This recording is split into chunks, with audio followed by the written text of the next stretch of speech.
Exactly. So sir, ನಿಮ್ಮ upcoming projects ಯಾವ್ದು ಮಾಡ್ತಿದ್ದೀರಾ ಅಂತ ದಯವಿಟ್ಟು ನಮ್ಮ ಜನಕ್ಕೆ ತಿಳಿಸ್ಕೊಡ್ಬೇಕು. ಸರ್, ನಾನು ಭಾಳ ಹೋಪ್ಸಲ್ಲಿ ಕಾಯ್ತಾ ಇದ್ದೀನಿ. ಒಂದು ಸಿನಿಮಾ ಕರಾವಳಿಗೋಸ್ಕರ ಮೊದಲ ಬಾರಿಗೆ ಗಡ್ಡ ಮೀಸೆ ಬಿಟ್ಕೊಂಡು ವೈಟ್ ಕಟಪಲ್ಲಿ ಕಾಣಿಸ್ತಾ ಇದ್ದೀನಿ.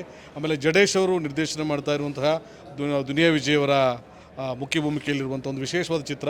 ನಮ್ಮ ಸಾರಥಿ ನಿರ್ಮಾಪಕರು ಮಾಡುವಂಥ ಜಡೇಶ್ ಅವರ ಚೊಚ್ಚಲ ಪ್ರಯತ್ನ, ಅದರಲ್ಲಿ ನೆಗೆಟಿವ್ ರೋಲಲ್ಲಿ ಕಾಣಿಸ್ಕೋತಾ ಇದ್ದೀನಿ. ಆಮೇಲೆ ನಮ್ಮ ಸ್ನೇಹಿತರು ರವಿಕಿರಣ್ ಅವರ ನಿರ್ದೇಶನದ ಬ್ಲ್ಯಾಕಿ ಸಿನಿಮಾ ಈ ಡಿಸೆಂಬರಲ್ಲಿ ಸೆಟ್ ಇರ್ತಾ ಇದೆ. Okay, welcome sir. ಅವರು ಅದ್ಭುತವಾದಂಥ ನಿರ್ದೇಶಕರು.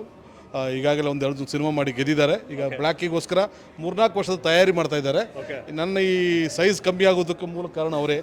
ಇನ್ನೂ ಕಮ್ಮಿ ಕಾಸ್ಟ್ಯೂಮ್ಗೂ ಕಾರಣ ಫಿಲಮ್ ಟೈಟಲ್ ಅನ್ಸುತ್ತೆ, ಬ್ಲ್ಯಾಕಿ ಅಂದ್ಬಿಟ್ಟು ಎಲ್ಲರೂ ಬ್ಲ್ಯಾಕ್ ಅಲ್ಲೇ ಬಂದಿದ್ದೀರಾ. ಸೊ ನೋಡಿ, ಸಿಂಬಾಲಿಕಲಿ ನಾನು ಬ್ಲ್ಯಾಕ್ ಅಲ್ಲಿ ಬಂದಿದ್ದೀನಿ. ಸೊ ಲೆಟ್ಸ್ ಪ್ರಮೋಟ್ ಬ್ಲ್ಯಾಕಿ ಆದಷ್ಟು ಬೇಗ ಬರ್ತಿದೆ. And thank you so much sir. ಕೊನೆಯದಾಗಿ ನಮ್ಮ ಎಲ್ಲ ಚಿತ್ತಾರ ರೀಡರ್ಸ್ಗೆ ಏನಂತ ಹೇಳಕ್ಕೆ ಇಷ್ಟಪಡ್ತೀನಿ. ಚಿತ್ತಾರ ರೀಡರ್ಸ್ಗೆ, ಚಿತ್ತಾರ ನೋಡುವಂಥವ್ರು ಎಲ್ಲರಿಗೂ ಕೂಡ ನಾನು ಕಂಗ್ರಾಚುಲೇಟ್ ಮಾಡ್ತೀನಿ, ಧನ್ಯವಾದಗಳು ಹೇಳ್ತೀನಿ. ಈ ಥರ ಪ್ರಯತ್ನಗಳು ಮತ್ತಷ್ಟು ನಡೆಯಲಿ. ಯಾಕಂದರೆ ಡಿಜಿಟಲ್ ಯುಗದಲ್ಲಿ ಒಂದು ಮ್ಯಾಗ್ಝಿನನ್ನು ಕ್ಯಾರಿ ಮಾಡೋದು ತುಂಬ ಕಷ್ಟದ ಕೆಲಸ. ಅದರ ಕ್ವಾಲಿಟಿ ಮತ್ತು ಅದರ ಒಂದು ಅದ್ಭುತವಾದಂಥ ಒಂದು ಪ್ರೆಸೆಂಟೇಷನ್, ಚಿತ್ತಾರ 15 ವರ್ಷ ಉಳಿಸಿ ಇನ್ನು 16 ವರ್ಷಕ್ಕೆ ಕಾಲಿಡ್ತಾ ಇದೆ. ಹಾರ್ಟ್ಲಿ ಕಂಗ್ರ್ಯಾಚುಲೇಷನ್ ಚಿತ್ತಾರ. ಇದೇ ರೀತಿ ಅದ್ಭುತವಾದಂಥ ಚಿತ್ತಾರಗಳು ಮೂಡಿ ಬರಲಿ, ನಿಮಗೆ ಒಳ್ಳೆಯದಾಗಲಿ.